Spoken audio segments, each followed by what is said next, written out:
Pfugamai henyu musuke mabvi kana musati mabona kuda munhu kana usati mabona izvozvo Mwari haufi wakabona wamuna mai ende akagadzira structure yekuti nyangwe wakanzi wabona nyangwe wakanzi wafunga kuti wakachenjera zvinenge hausurvive wega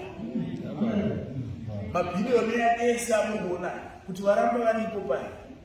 vari kutoda support yevarombo tusenzi dzavo idzo tikadzibvisa tikaramba tichikubvisa anopedzisira asisina mari saka kwese kwava isapoti dananai pachenyu dananai haleluya idai vanhu iwewo uite behavior yekuti ubike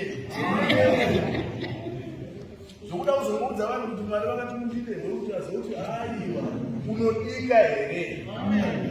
haleluya haleluya munoziva kuti munyange makakuno kune mabasa industry dzichiri kushanda handi kune vari kuda kuporomota nyange mukanamata zvinenge ipano anonokupromotai ibhodhi rinogarwa kubasa rinogarwa nevanhu kwete nengirozi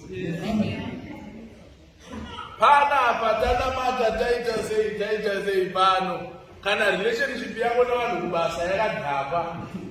Mwari vanogona kuzvitendera asi bhodhi rikasvika rikaramba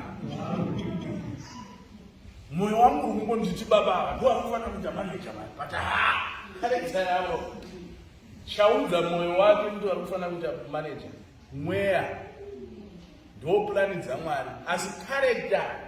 yavo kuvamwe vanhu yaramba. That's why muchiona Mwari kana vakada kuropafadza imimi baba mukanzina